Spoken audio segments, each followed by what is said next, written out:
Coming up on First at 4, crews at the University of Kentucky are still repairing buildings after the Christmas Arctic freeze.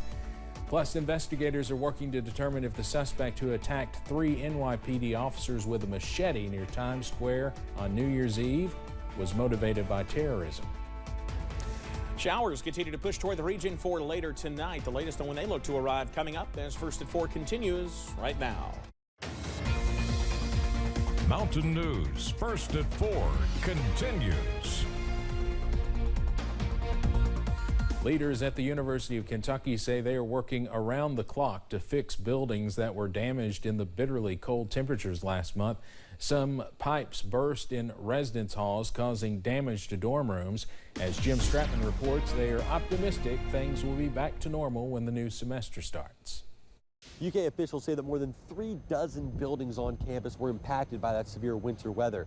With staff expected back tomorrow and students expected back next week, I'm told that everything is on track for campus to be open when those students return. We feel really good about where we are with the vast majority of buildings being back fully operational tomorrow and almost everything else being up and running shortly thereafter. University spokesperson Jay Blanton says that they've seen different kinds of damage across campus, including burst pipes, busted coils, and sprinkler heads busting.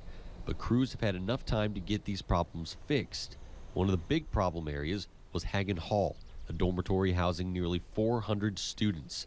Blanton says a pipe burst on the 5th floor and water seeped into a few dozen rooms.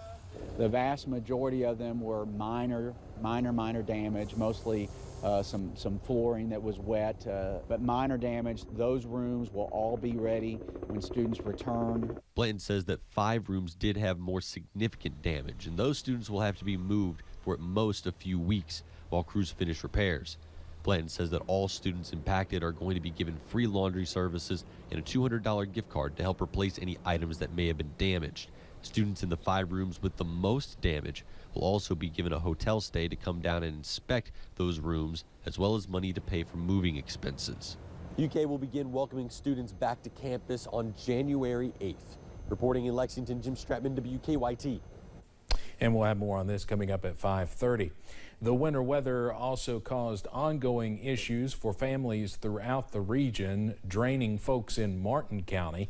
In some areas of that county, water has been disconnected for more than 1 week. As crews for Martin County Water and Sanitation work through the holidays to connect the community, water distribution stations have popped up to provide clean water to those in need. Representatives say the outages began with a main break that drained one of the larger tanks, and more breaks have made it hard to keep things flowing. Unfortunately, in this terrain, it's not the leaks that are blowing up right in your face that are the ones that we're dealing with here, right? We're dealing with leaks that are hidden, leaks that are, in hollers off of the road. This afternoon, a lot of attention was placed on repairing a significant break in downtown Inez. Miller says he hopes that fix will result in a more rapid refill and restore. Kentucky lawmakers are about to begin another legislative session. The first day of the short year session starts tomorrow. The House and Senate will gavel in tomorrow with 30 days to consider legislation. Traditionally, the first week of the short year session has been for new leadership and other organizational matters, but in recent years, it's also been an opportunity to fast-track new laws. This year, lawmakers could work to provide more relief for Eastern Kentucky flood victims. Other issues on the table include possible laws dealing with medical marijuana and sports betting, which have had traction in the House but failed to find support in the Senate. We'll have much more from Frankfort coming up tonight at 6. Well, it looks like it's about to pour rain any minute in many spots, but not a whole lot out there at the moment. The shower chances, at least big-time shower chances, don't move in until tomorrow. Here's a look outside at the moment. Mountain Parkway at Slade, 63 the current reading there, and we'll continue to see those overcast skies in many parts of the mountains. There's a look from downtown Whitesburg as well. Plenty of cloud cover there this evening. How about temperatures low to middle 60s, even a few upper 60s out there. Looking at you, Somerset at 68. A few 50s as you head over towards Southwest Virginia, the usual cool spots at this time of day. Satellite and radar, well, we had a few showers showers along the Mountain Parkway and moving up toward the I-64 corridor. Those are continuing to push on out of the region. And then we do have a few showers there in the parts of Wayne County, West Virginia at this hour. Those will be moving up toward the western part of the Charleston metro. Tornado watches in place as we head out towards portions of the Mississippi Valley and further to the west. The Arklatex under the gun tonight for the potential for severe weather, and that system is heading in our direction. Showers increase as we head later on into tonight.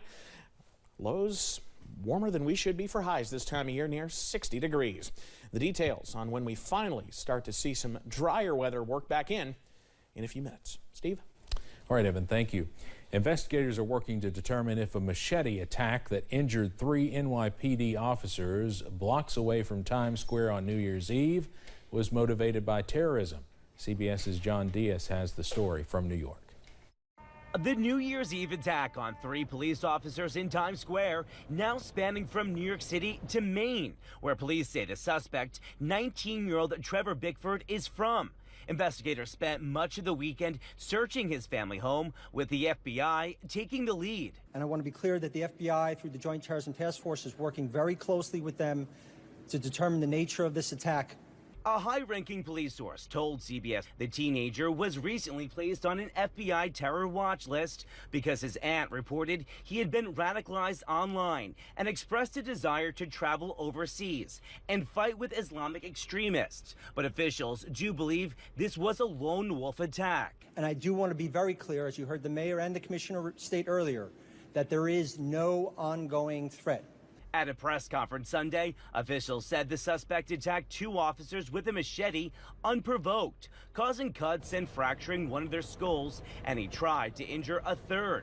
The suspect was then shot and wounded by police. It all happened just outside the NYPD's high security zone for New Year's Eve festivities in Times Square. It was nuts for about a good hour. I heard a lot of people screaming and yelling, and I saw the sirens. And authorities are still investigating why exactly this teenager would want to carry out this machete attack, but sources do tell us that the motive may be terror related. From Bellevue Hospital here in Kips Bay, John Diaz, CBS News. New York City Mayor Eric Adams said one of the injured officers just graduated from the police academy Friday. A man in Ohio is accused of killing a Dollar Tree employee with a machete. Police in Upper Sandusky were called to the store late Sunday afternoon for a man waving a machete. When police arrived, they found the woman dead. The suspect had already left the scene, but officers were eventually able to find him and arrest him. It's not clear if the victim and suspect knew each other, and there's no word yet on a possible motive. In Australia, 4 people have died and 3 others are in critical condition after 2 helicopters collided mid-air. The accident happened just outside of the popular SeaWorld theme park on the Gold Coast. CBS's Helena Humphrey reports. Beachgoers enjoying Australia's Gold Coast saw a horrific crash unfold Monday. 2 helicopters collided mid-air close to a busy amusement park, crowded with families visiting during their summer vacation. So at about 2 p.m. today, police and emergency services were called to a 2 helicopter mid-air collision just opposite SeaWorld in the Broadwater.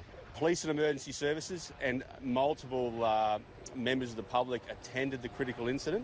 Authorities say initial information indicates one of the helicopters had been taking off and the other landing when they hit, sending one plummeting to the beach below. Just heard this loud bang and just pieces, shrapnel flying everywhere. People on jet skis and in boats rushed to the scene before first responders could reach the sandbank. The shock setting in for one family who'd taken an earlier flight. And then we were just getting inundated with phone calls going, where are you? Are you okay? Are you on the helicopter? And we're like, what? What's going on? At least one aircraft is marked SeaWorld Helicopters, a separate company from the theme park.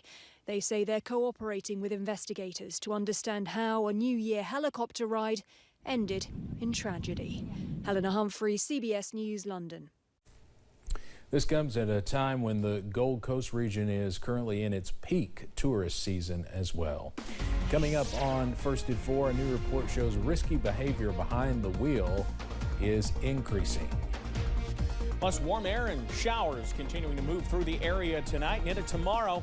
Details on when we see the big time rain in a few minutes.